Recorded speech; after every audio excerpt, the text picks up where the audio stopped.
Okay, welcome, welcome, welcome. Thank you so much for joining the Battle of Homestead Foundation and our co-sponsor, the League of Women Voters, this evening to engage in our program, How We Took the Vote. The women took the vote, and we're going to have a conversation about the strategies and the suffrage program, and I really appreciate your coming. My name is Rosemary Trump, and I'm representing John Hare, our Battle of Homestead Foundation president.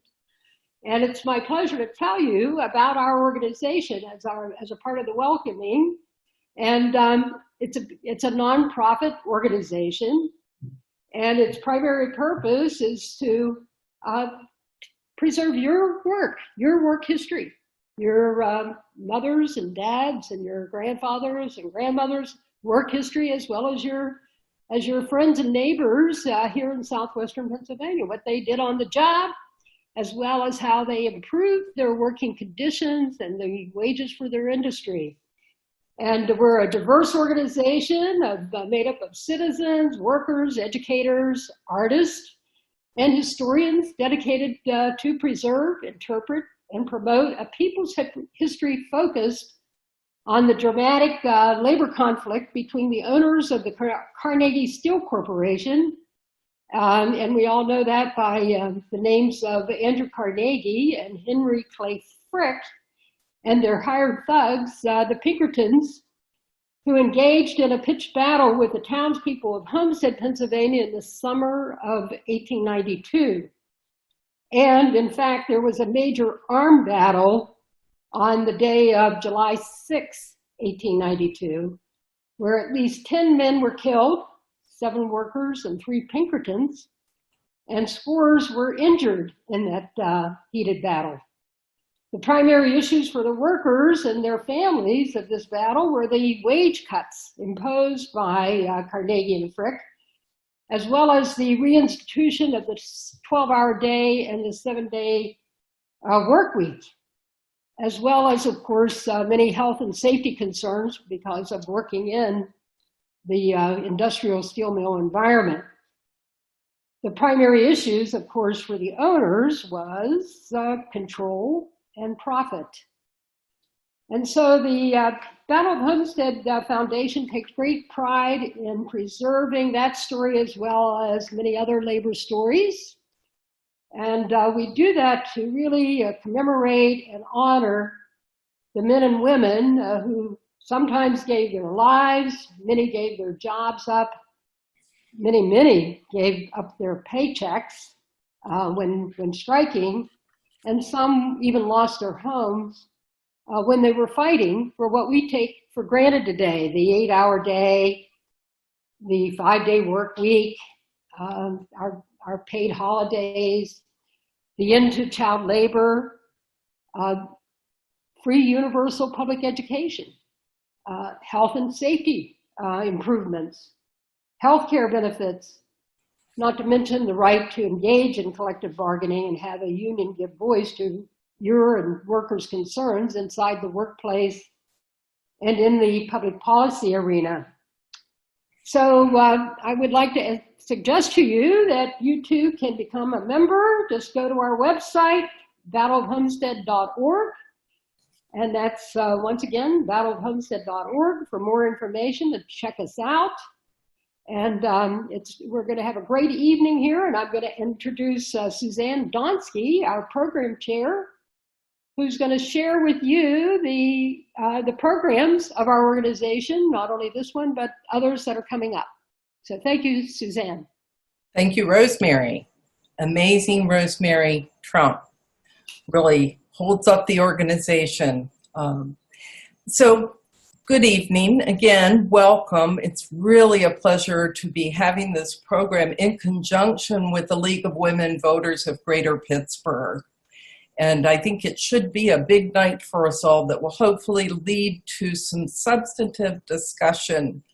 And maybe we can broach some of those subjects that we didn't learn about in elementary school when they told us that everyone got the right to vote. What I want to talk about for just a second is the other work of the Battle of Homestead Foundation's program committee, We're a group of volunteers who gather frequently to schedule, plan, develop programs. As you can imagine, this has changed because of COVID. Everything was previously done in person at the pump house down in the waterfront, the last remaining building of the original complex of buildings for the mill. And instead, we're doing online programs. So let me just tell you a couple of things. Tonight's program is one of our monthly series. We've been doing an online program every month as we would have done at the pump house. There will be 2 more programs coming up. It's part of the monthly series.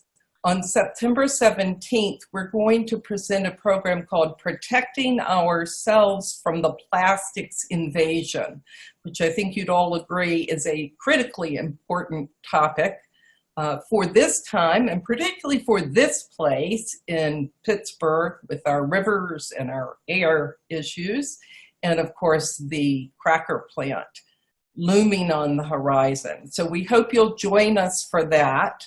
And the last program of our program season online monthly series will be mid-October, when we're going to hear from activist and musician Mike Stout, who will talk to us about his one-of-a-kind, really unique approach to looking at the history of life in the Homestead mill and the demise of it and how it happened. So if you get a chance, and there will be a link on our website as well, but you should take a look at Mike's book in advance of our October program. I think you'll be glad you did. It's really a one-of-a-kind view of the occurrences at the mill. Our other programs for the Battle of Homestead Foundation involve short videos posted each Monday called Charlie's Monday Marker. Charlie McAllister, well-known historian from the area, visits with us the secrets behind those markers that we see all over this area. And Pittsburgh has a lot of them because we have such a strong history when it comes to labor activism and workers' rights. And each week on a Monday, you will find on our website and on Facebook and on our YouTube channel a short video, and I mean under 15 minutes, with Charlie McAllister as he talks to us about how the history evolved that led to the placement of the marker. It's a really fun and interesting way to find out things that you may not know about when you ride by those signs. Our third piece of our program committee's presentations we're really excited about. We're going to be launching a podcast, a regular weekly podcast called Essential Work. And this podcast is special because what we're doing is meeting listeners at the intersection of history and the future of work, and trying to understand how our history, our labor history, our struggles, our victories are relevant for the challenges that we face today. You'll see a little bit of that, I think, in tonight's program, because certainly the strategies used by the suffragists can inform our actions today as we approach what I think everybody will agree is, if not the most important, one of the most important elections in the country's history. So without further ado, I'm going to turn it back over to Rosemary, who will introduce our first speaker. Thank you. And thanks, Suzanne. And really, it's now my pleasure to introduce to you the author and organizer of this superb educational program on suffrage and the vote, Dr. Jacqueline Cavalier. Jackie is a professor of history at Community College of Allegheny County. Dr. Cavalier teaches labor history, United States history, and the history of women to CCAC students.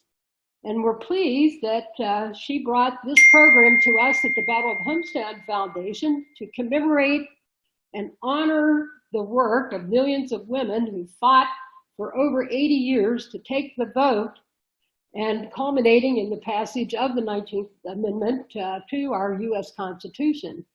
And Dr. Cavalier puts her teaching to practice by being very active in her American Federation of Teachers Union at the college, by serving as the union's vice president.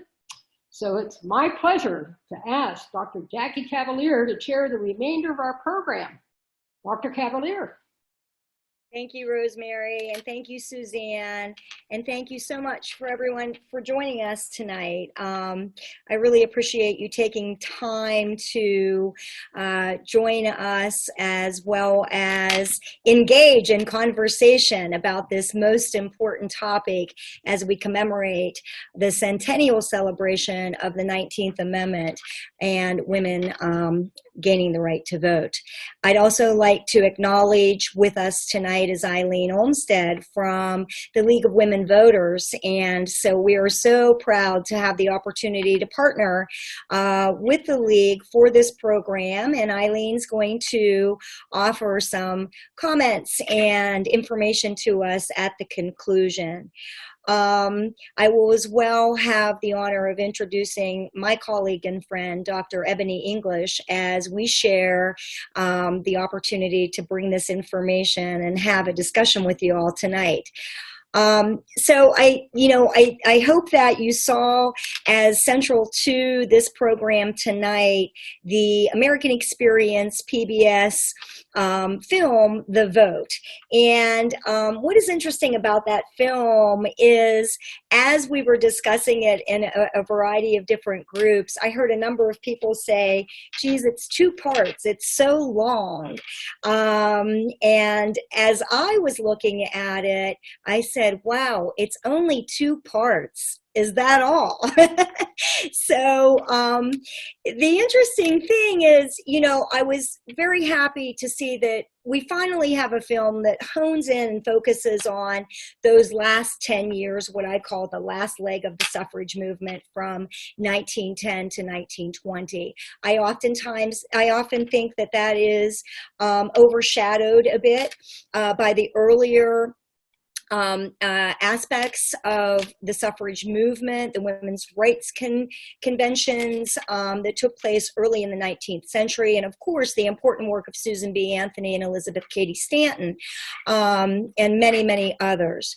So a few months ago, right as the quarantine took hold in the United States, I was asked by the editor of the Pennsylvania Journal of Labor History, my friend Howard Scott, to write a piece on the centennial celebration of ratification of the 19th Amendment.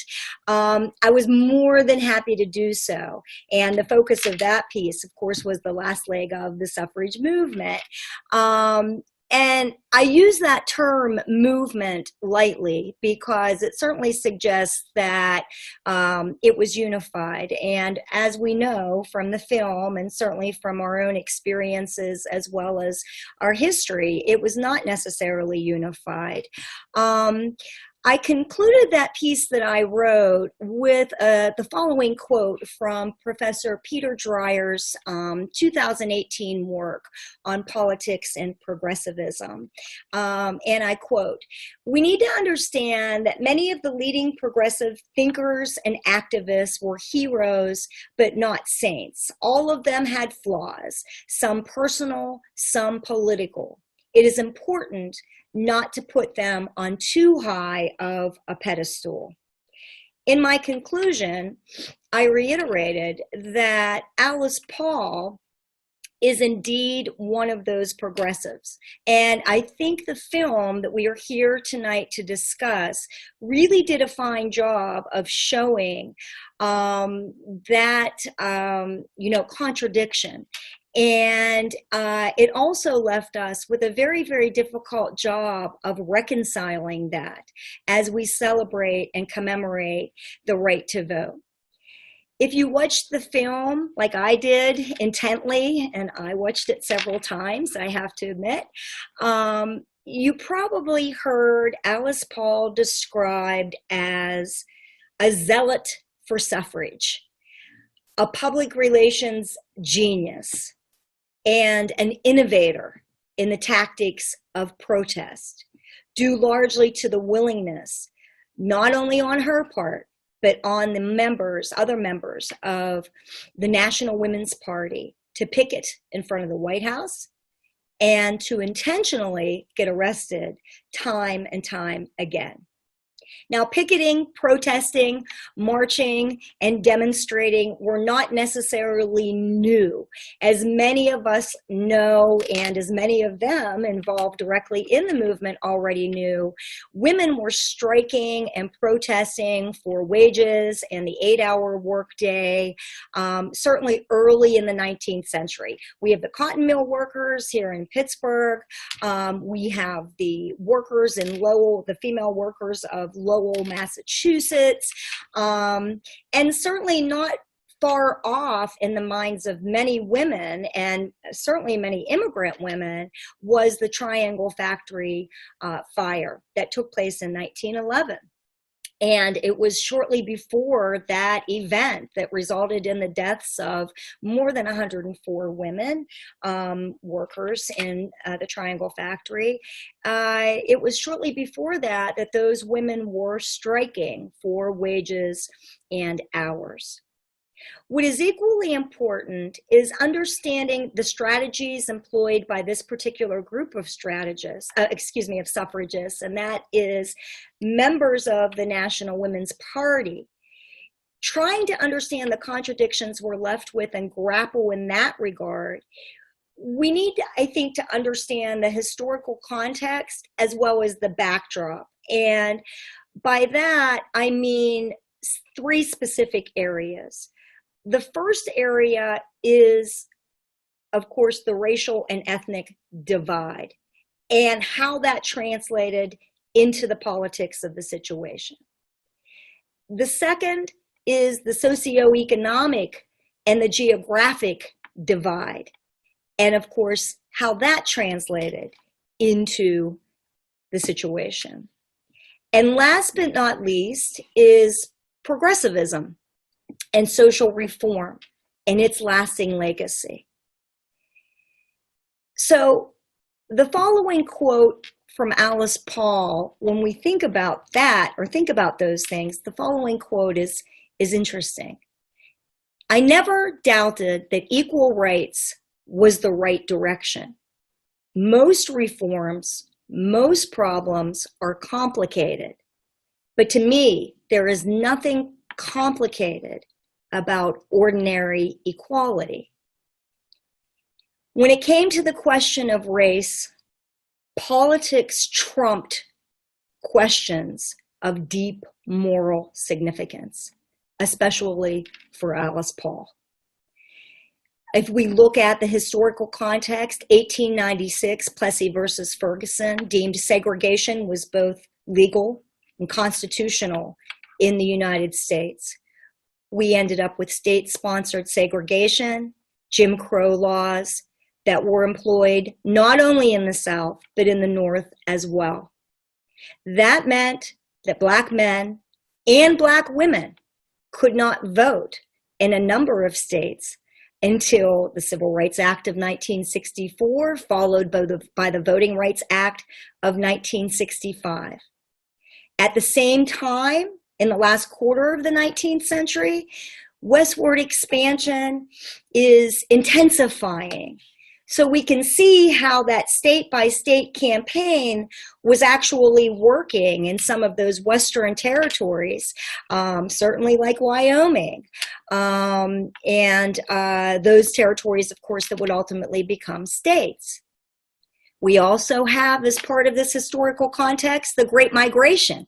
In the first decade of the 19th century, this intense movement of Southern Blacks moving to northern industrial urban centers.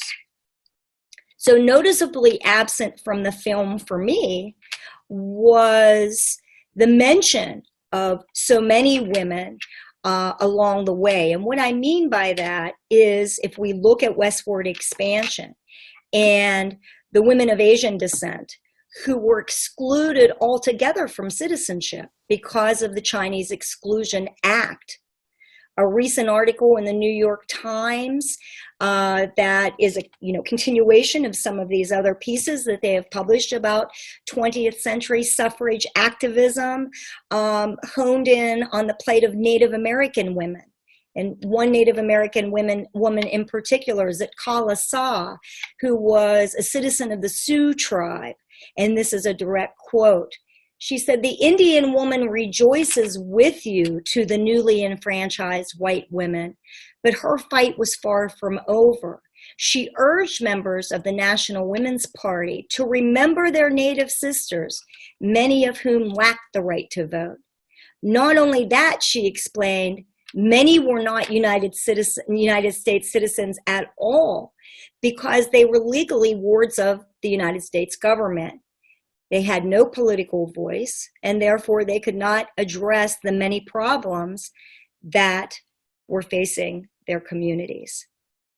So when we think of the socioeconomic divide and the geographic differences, a quote from Ida B. Wells, and of course this was featured in the film, "Either I go with you or not at all. I am not taking this stand because I personally wish for my own recognition. I am doing it for the future benefit of my whole race." So naturally, many of the Black women's suffrage groups and those women involved in the various associations grew out of the anti-slavery and abolitionist movement. So by the time we get to the turn of the 20th century, members of these like organizations tended to be the social and intellectual elite in urban centers like Washington and Philadelphia and Boston and of course Chicago. But meanwhile, sharecropping was still a way of life in the American South. So there was a significant geographic and socioeconomic divide as a result. White women and their various movements had similar problems. In this respect, the leaders of the organization constituted some of the first college-educated women, we could call them professional women, in the United States. They had legal education. They had medical education. They had access to money. They had the ability to network and to connect those, various contacts to money. There were many women in the movement who were unmarried, who did not necessarily have, the burden at the time of children and other challenges. Women in farming communities throughout the Midwest and other regions certainly did not share these experiences. So I think it's important to also acknowledge the generational divide, because the members of the National Women's Party predominantly represent what might constitute New Guard suffragists. And the tactics of the New Guard were very, very different, as we know, from the tactics employed by the Old Guard. Some of those Old Guard members, such as,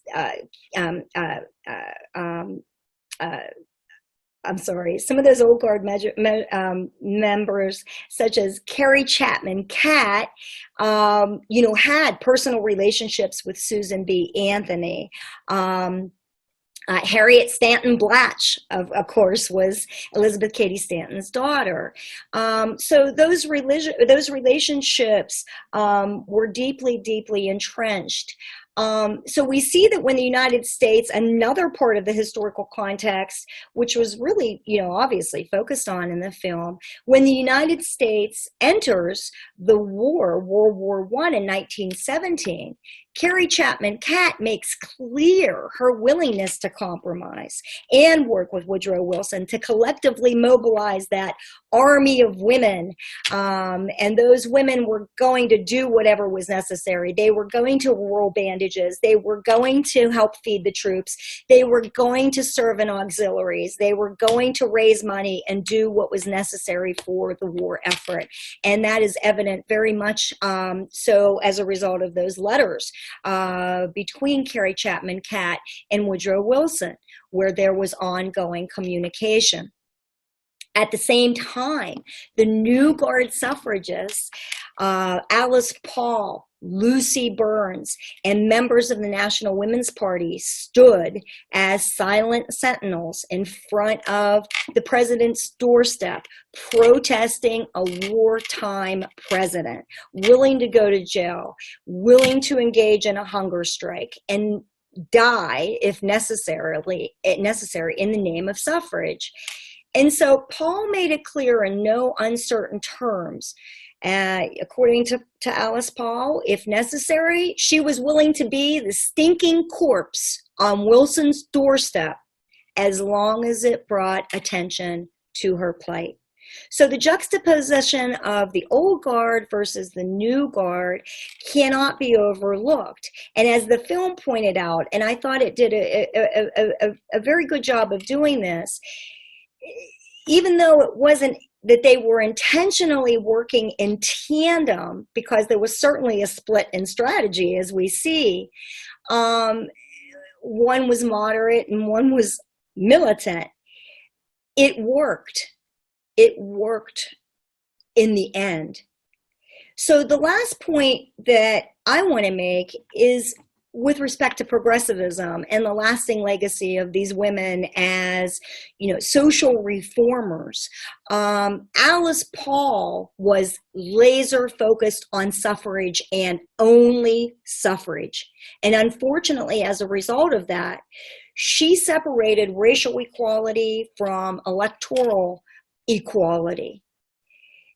Many other women were involved and deeply involved in many other causes. So certainly if we look at Ida B. Wells and the anti-lynching campaign, and we look at Jane Addams and the settlement house movement, and we look at Crystal Eastman and factory safety, and we look at national child labor reform, and we look at Margaret Sanger and birth control, and Mary Church Terrell and education, and last but not least, temperance and the Women's Christian Temperance Union.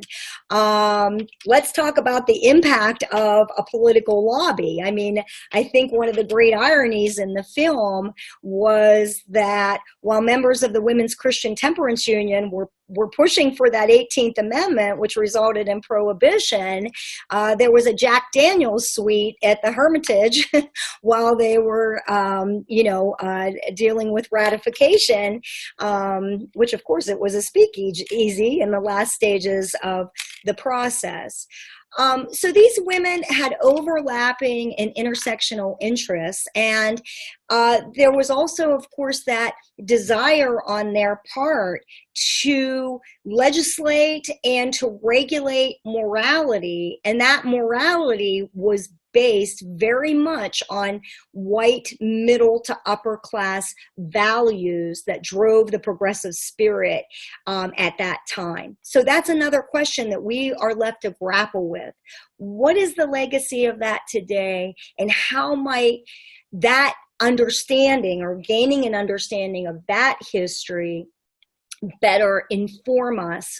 And how does that translate into our own political actions, our activism, and our relationship with one another? So for me, the legacy of the National Women's Party, especially under Paul's leadership, is clear. In the 1920s, after the 19th Amendment was ratified and the right to vote was gained, they drafted 600 pieces of legislation subsequent to that in support for equal rights for women on state and local levels. These included bills covering everything from divorce to child custody to jury service to property rights, the ability to enter into contracts, the reinstatement of one's maiden name after marriage, and the list goes on. The lobbying efforts of the National Women's Party assisted and resulted in the adoption of the Fair Labor Standards Act of 1938. They campaigned for the inclusion of Title IX in the Civil Rights Act of 1964. And it's important to understand as well that in 1923, Lucy Burns had said, we achieved suffrage, and she went on with her life and her work, which was predominantly in the Catholic Church at that time. Alice Paul, with the help, of course, and the assistance of Crystal Eastman, sat down and wrote the Equal Rights Amendment, which has yet to be ratified. So, as evident by the words and deeds of Alice Paul and many others involved in the suffrage movement, equality did not necessarily mean equality for all women.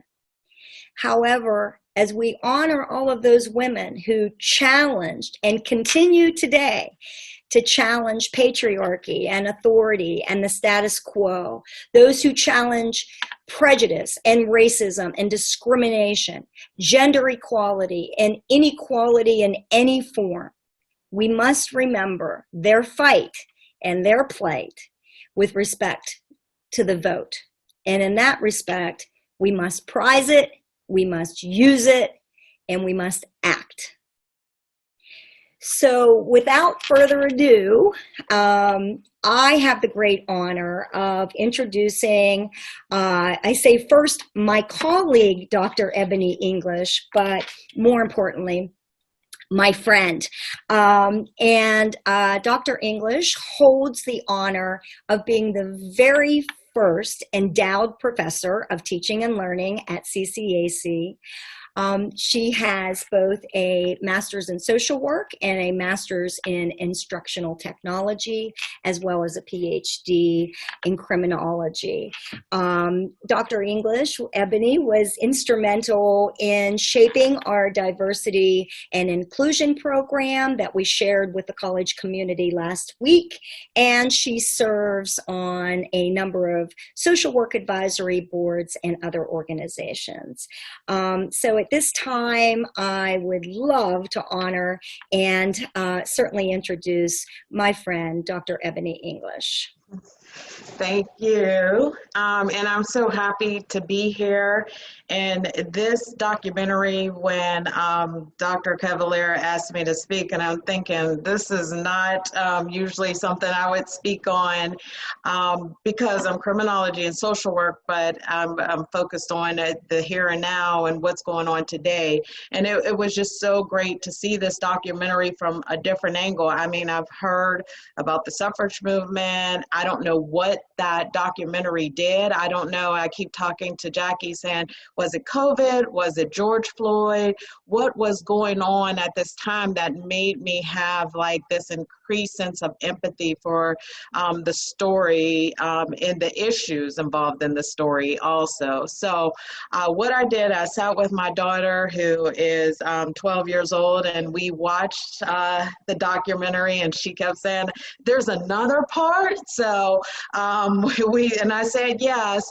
And so I just did not want to do a presentation. So I created a little video just telling you my story. And as you know, if you create a video, there's so many errors and everything, but I just kept it as is. So excuse some of the grammatical things or any issues, but I just wanted to all the questions that were going on in my head and share them with this group so that we can have a discussion. I do want to say that this in no way invalidates what happened and the accomplishments of these women, but these are the questions I had as an African-American woman watching this great documentary that I was able to watch twice, actually. So, Jackie, if you would play the video.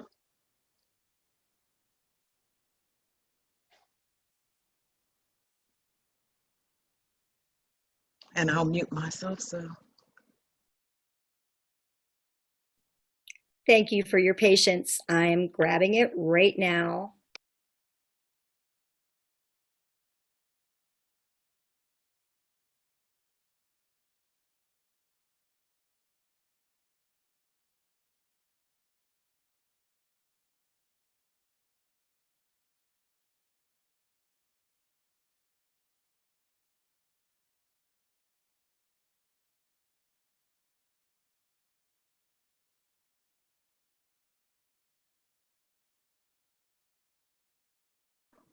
I don't think anyone can hear it.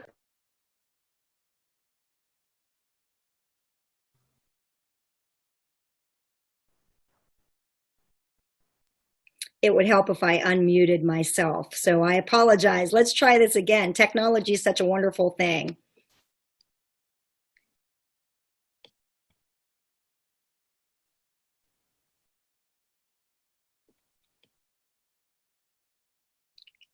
Okay. You can see it on the screen, right? Yes. The volume is a little low. Yeah, it's up all the way on both.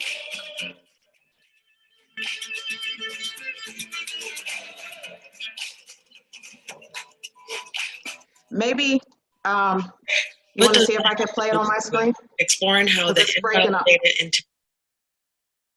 I can see if I could play it on my screen if it's going down. Yeah, the video is that up? Yes, the video on the YouTube video is up the whole way, as well as on my computer. Okay. So, did you hit that those two buttons, optimize, when you share your screen? You know, you share your screen and it says optimize.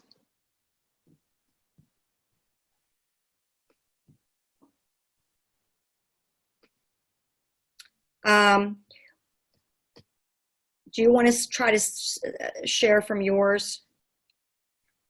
Okay, let me go on YouTube real quick, see if it works. All right, here we go. You can't see my screen, right? Not right now, but I'll give you... I don't know if it's going to be better, but we'll try. Let's try it. Nothing to lose at this point. So when you are sharing, and you know mine hasn't been doing great. What about now? Can you hear? Yeah. Let's just play it, because when your voice starts, it's loud enough. Okay.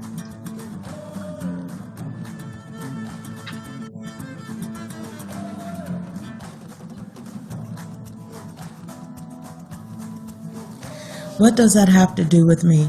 Exploring how the invalidated intentions of the suffrage movement impact the societal ills of today. I started off with this wonderful title. Then I watched the vote another time with my daughter, who's 12 years old. Funny, my daughter can only remember that Alice Paul was stubborn from a 4-hour documentary.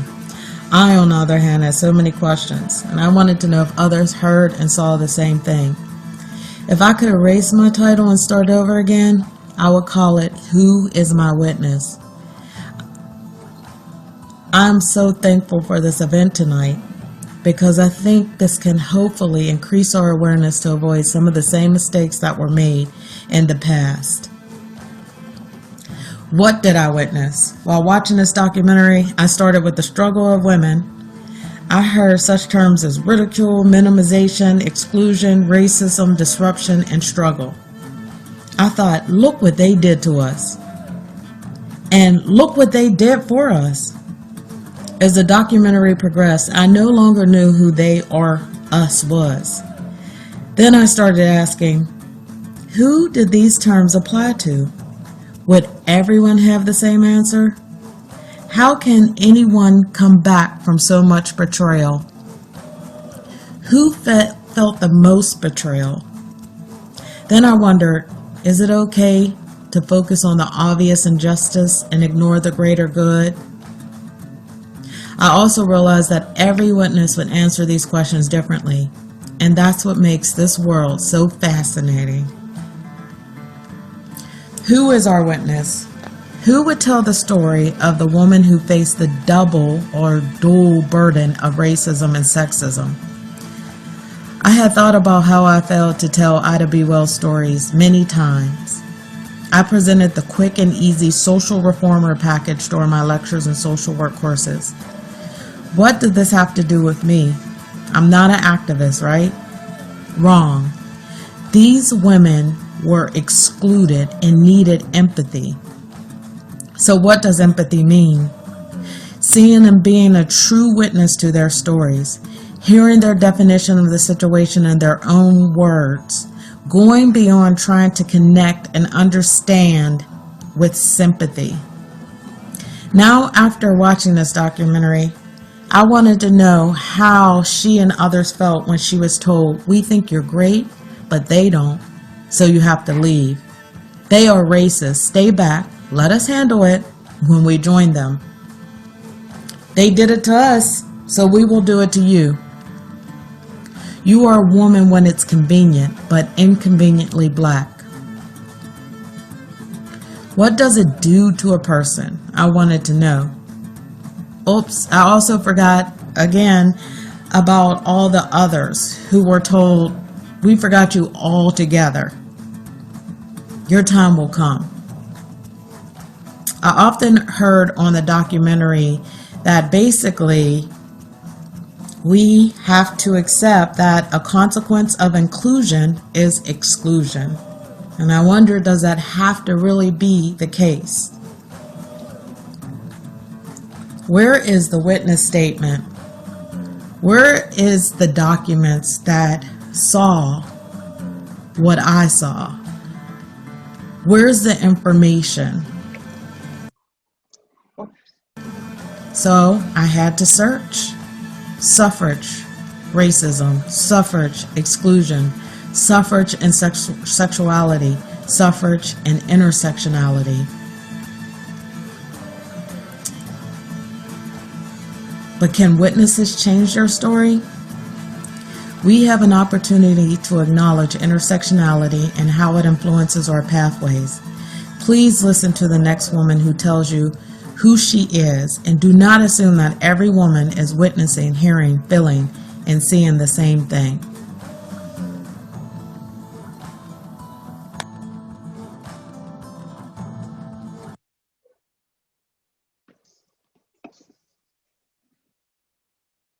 Okay, let me see if I can find my way back to the meeting. All right. So Dr. and I, Dr. Cavalier, Jackie and I, we talked about this over and over again, and how we saw things differently. And I think it's so great that we do, and that we can have this conversation, and that she can also give me the historic context, and I can tell her what I see as a social worker, because we assess and we treat and we see the symptoms of the problem. And so we continued a conversation, and we hope to continue it here. Thank you so much. Thank you, Ebony, so much. I think one of the greatest benefits of having Ebony as a colleague is, well, certainly while we were in person, we would be able to run back and forth and talk about information, and especially, you know, with respect to the topic of social reform and these various activities. But it wasn't until we began the planning of this program and the ongoing discussions where we really became so entrenched in what I would consider to be such meaningful learning experiences. And one of the reasons that we wanted to promote this particular presentation rather than a panel, you know, presentation or something like that, which are very, very helpful and beneficial and always informative, we wanted to promote it as a conversation, because we feel that everybody's experiences obviously are different. We know that to be true. Women, men, black, white, working or not, how we define working women, socioeconomic status, and the list, of course, goes on. So we invited you all to partake in this discussion, and as part of the confirmation to the program, you received questions, which I'm going to actually share again for you, that will serve as prompts. We hope your discussion happens organically, but if you need a little help along the way, we're providing some questions for you that might serve as a framework for that discussion. We're asking for a couple of things. We're asking that someone from the group, which we will assign randomly here momentarily, someone from the group serves as a facilitator for organizing the way in which you will share your ideas and your input and your insights with the larger group when we come back together again. We have recruited members of the Battle of Homestead Foundation to serve that purpose. And so if you end up, members of the Battle of Homestead Foundation, in a breakout room, we hope that you will continue to assist us in that regard. So it's 8:20. We're going to assign random breakout rooms for about 15 minutes. I will share my screen, which has the questions on it, and give you all the opportunity to have this discussion, and then we'll come back and compare our information and have a larger group discussion. So you get a little bit of an assignment tonight as we engage in this particular activity. So we're going to go ahead and do that now. I will assign the breakout rooms, and then I will project the slide with the questions so you all can see it. So thank you. And we also encourage you to put any questions that you might have in the chat so we can address those in the larger session as well, in the Q&A session.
You kicked us out the group.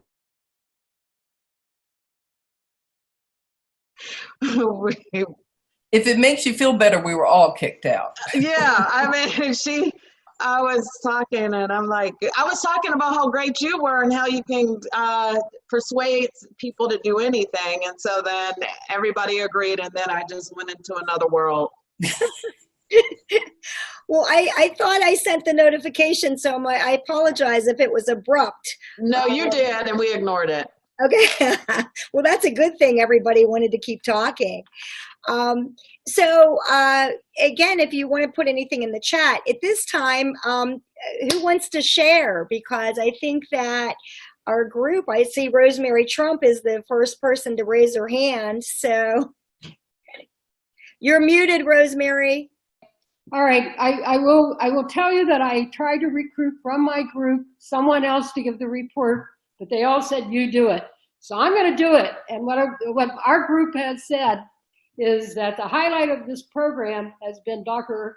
Ebony English's video, and the question of how can we reach out to the African American community to help to bring them into the activism of voting on election day, as well as other struggles that are being created, including the ERA campaign, and how can we become relevant to the African American community. And so that was, and of course we did talk about, really, the fact that the film was so awakening in the sense that who knew the extent to which Alice Paul and Carrie Chapman Catt, the fact that they were really the ones for the last 10 years that pushed the amendment over the finish line, because we all think about Susan B. Anthony and others, to do that. So in any event, it was a very healthy discussion, and I will tell you that one of our participants was listening all the way from California, meaning right. The state of California, not our little town of California here in Pennsylvania. I think and Ebony, you can add to this as well. One of the interesting things that we found last week when we presented our program on diversity and inclusion for the college was that, and we should have put this as a poll question. Hi, Ebony. We should have offered the poll. According to the 2019 report. Oh gosh, I'm doing the 2017 and the 2019. It's the Gender and Race Inequities Report. Interestingly enough, African Americans in Allegheny County have a higher percentage of voter registrations than do whites. And so how those registrations translate into the actual vote is very, very important. And so I think that many communities, and certainly I will allow Eileen, please, from the League of Women Voters to speak to this possibly as well, the challenge of voter suppression is not gone in society today, and there are many other obstacles to voters actually being able, or registered voters actually being able to vote. So Eileen, would you like to speak to that?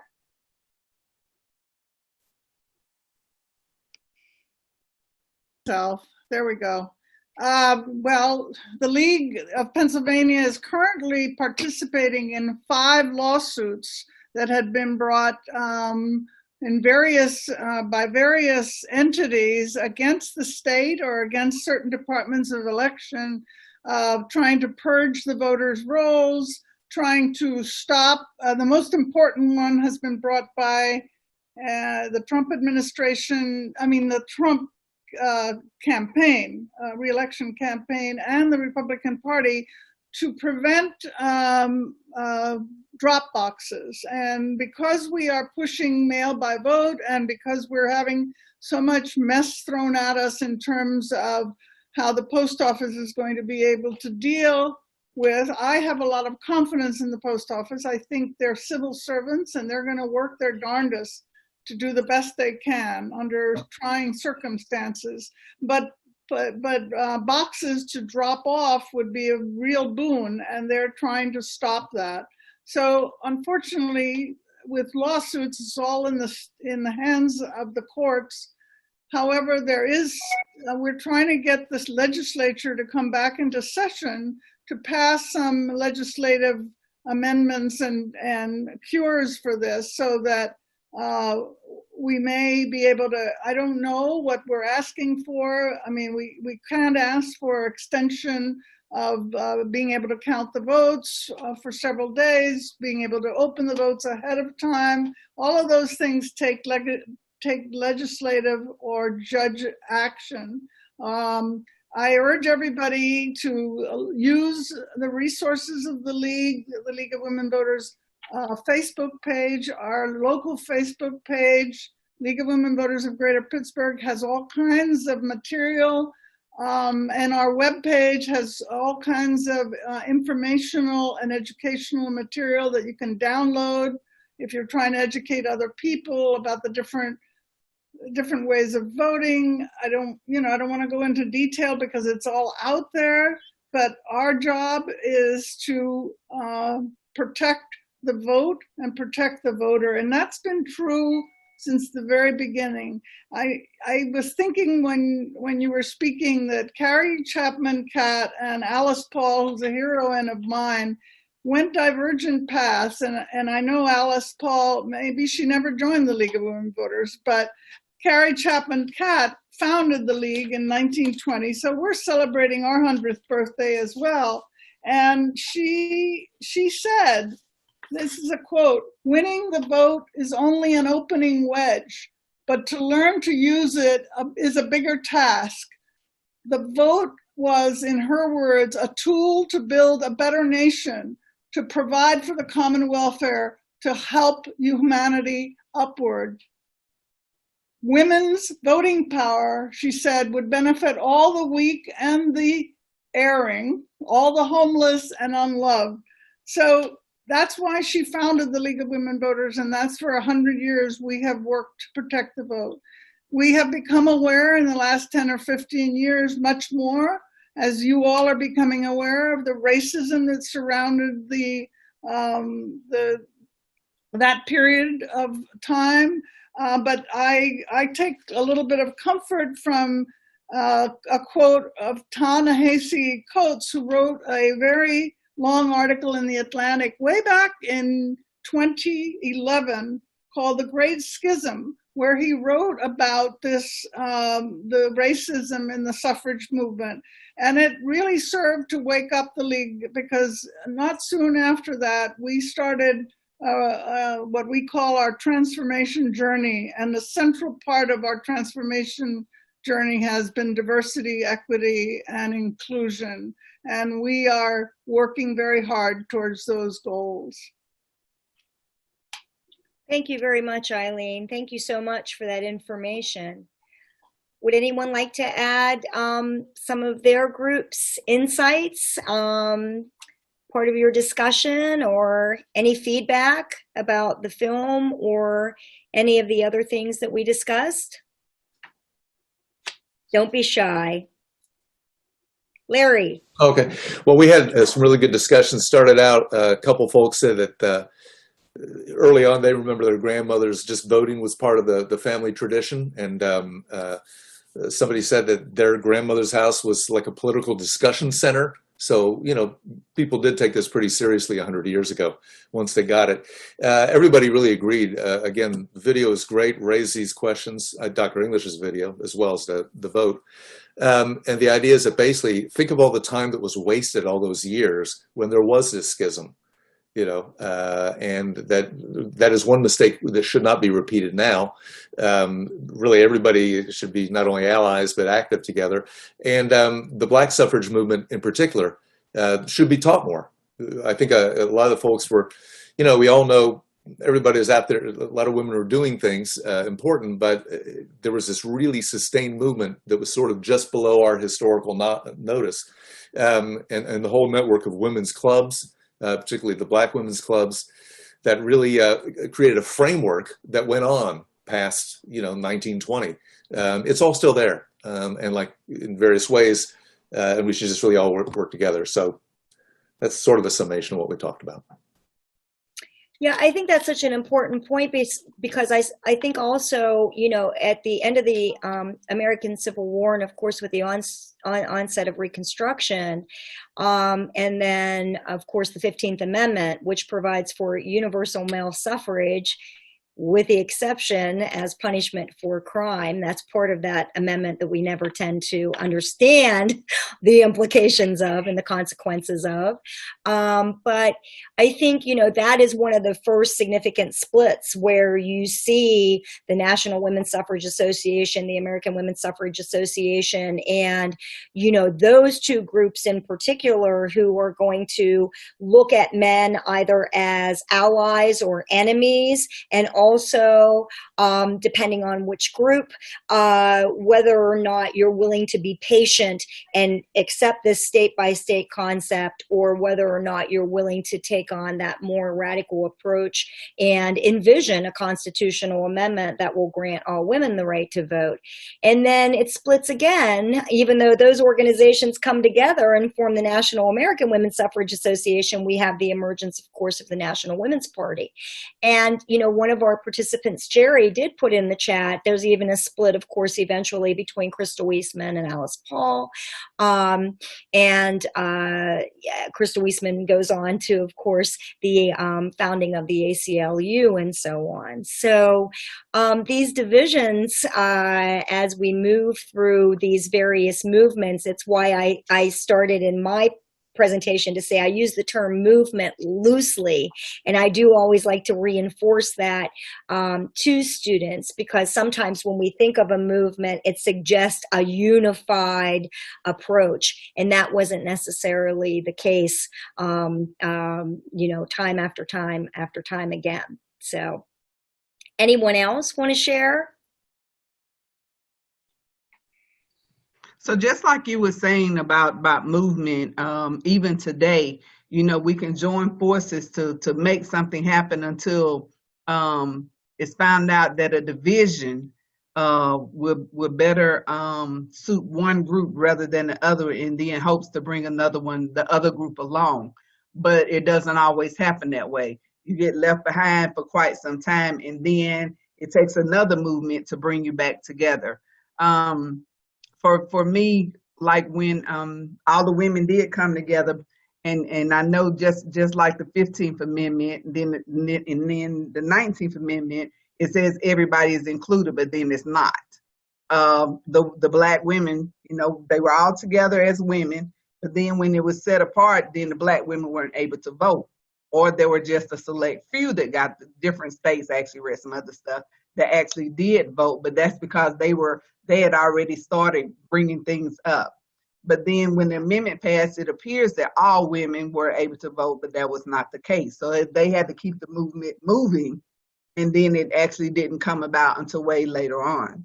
So when you say movement, you're all together at one point until someone isn't actually being represented. So then when that group say, okay, so we can get this, and we gonna bring you along once we get into the building.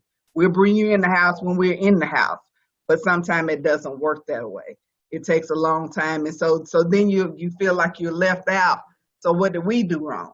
But you didn't. It's just that you wasn't included in the group at the time. And so that's a lot of things happen today. And then with the voters registration and them trying to not allow people to vote now, you understand what I'm saying, purging and all that kind of stuff going on today, which is something we shouldn't even have to worry about.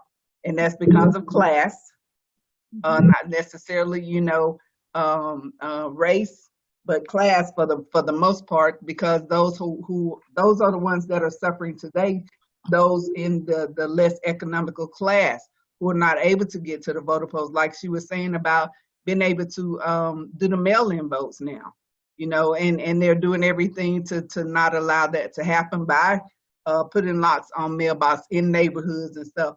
And it is going on because now it takes longer for mail to get places. I have family and friend members who work for the post. I'm like, why is it taking so long for the mail to get there now? It used to didn't take that long. So. Well, thank you. Eileen, I know you wanted to respond. Somebody asked how we could help the African American community. I just wanted to mention that Tim Stevens of the Black Political Empowerment has a big campaign and trying to join all kinds of groups together to make sure, and we're part of that group, to make sure that everybody gets the vote and everybody's vote gets counted.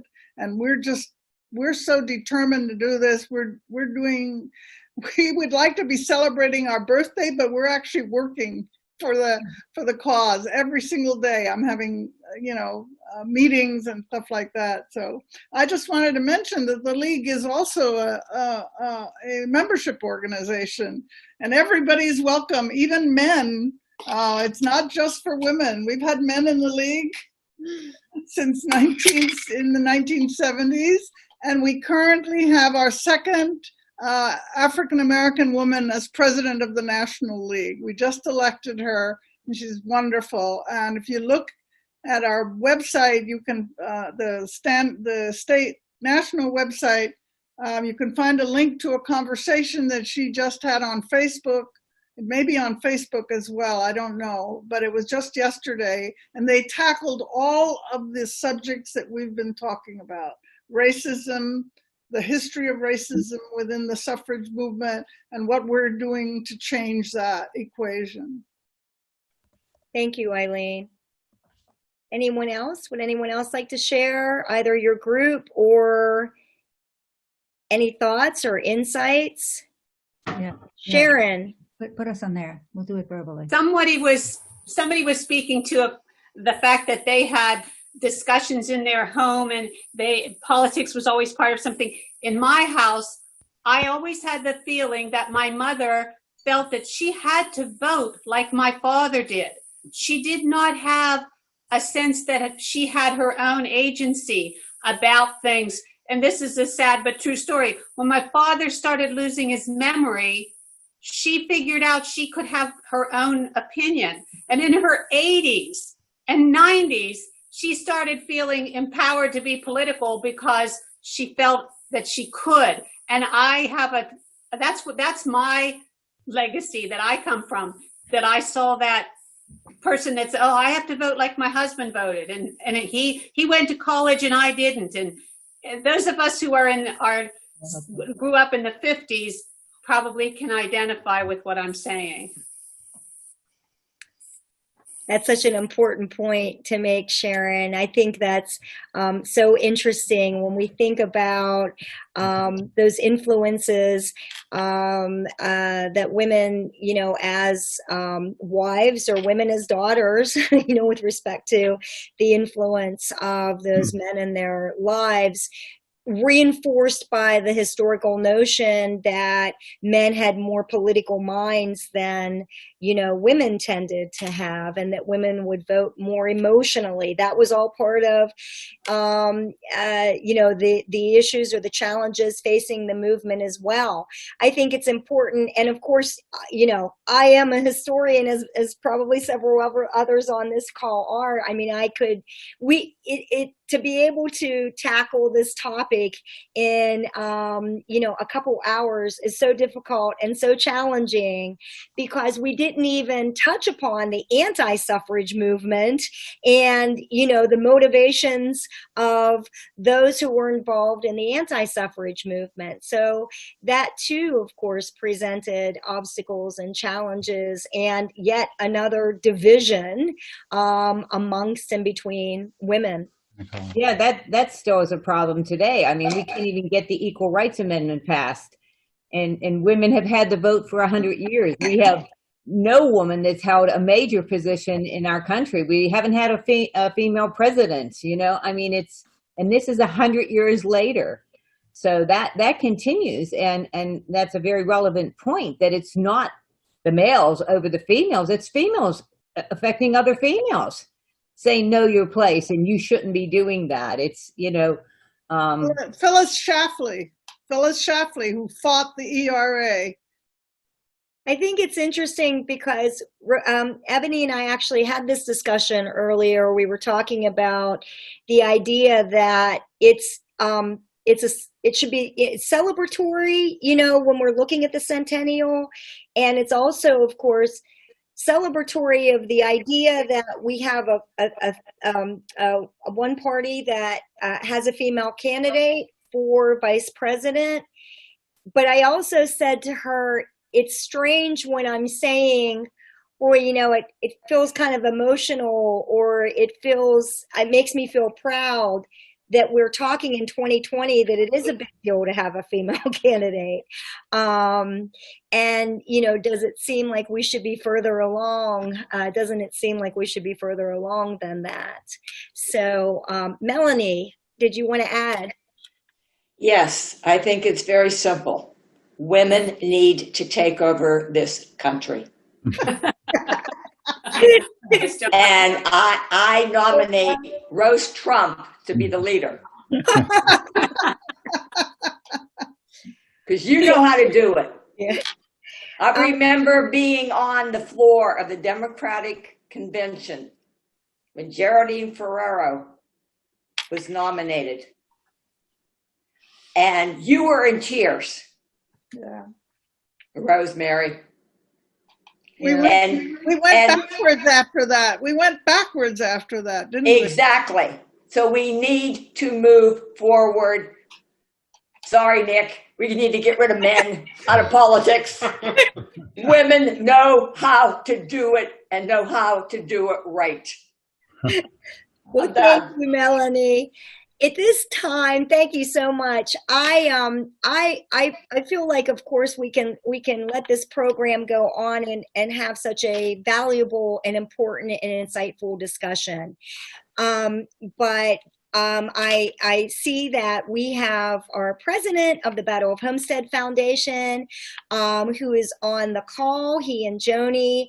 And before I hand it over to John for a final comment as well as an announcement, I want to first of all thank the League of Women Voters and Eileen Olmsted for being responsible for doing so much good work and working so hard to ensure that everyone has the right to vote and has the ability to overcome all of these obstacles. So we appreciate the work of the League, and we encourage membership in the League. And our hope is, of course, you will be successful in everything that you're doing with respect to the impact on legislation and the law. So Eileen, thank you so much for joining us tonight. Thank you. Secondly, I would like to thank my colleague and friend, Dr. Ebony English. She and I are lucky that we get to have the wonderful job that we do in the Community College of Allegheny County, and we are able to do a lot of work that is near and dear to our heart outside of the academic classroom with the planning of activities.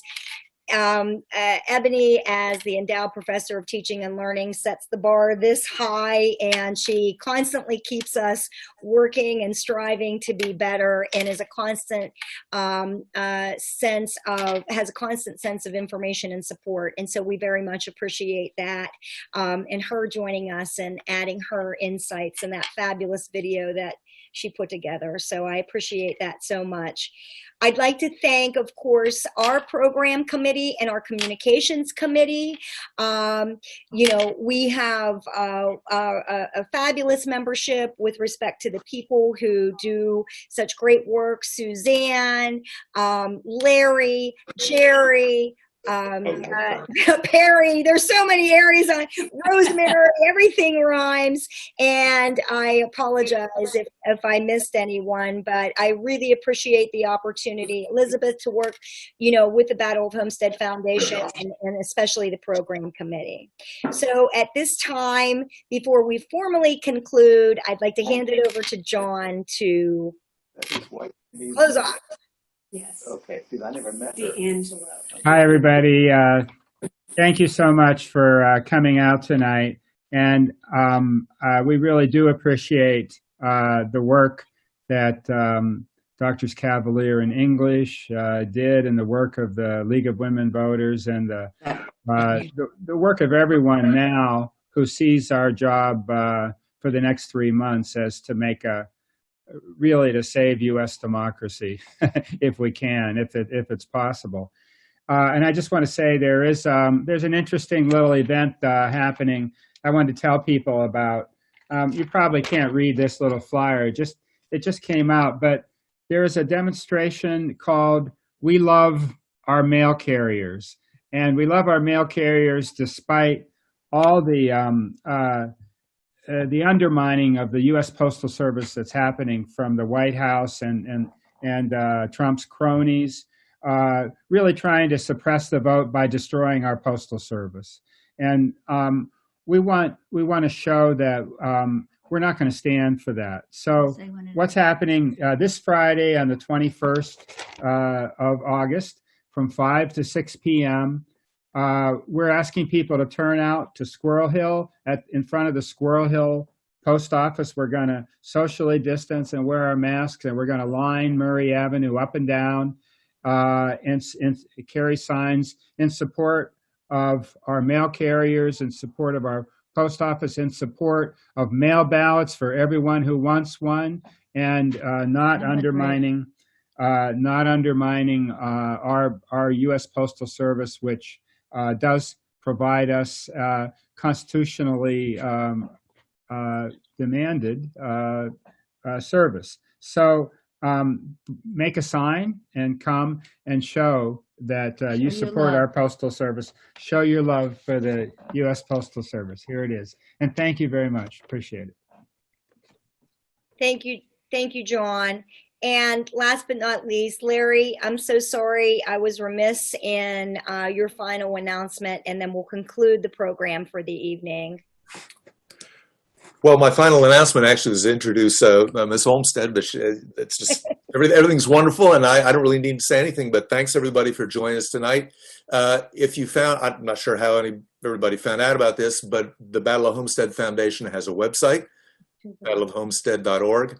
You can sign up for the mailing list there and find out about all the events here. We also have a Facebook page, so check that out. And on the website, battleofhomestead.org, you can also make a financial donation if you like, because it does go to support these programs. So thanks, everybody. Just keep doing it. Thank you so much, Larry. We're 5 minutes over, but I appreciate your time and your participation. And so have a good night. And here's to the centennial of suffrage, the 19th Amendment. Thank you, Jackie. Thank you.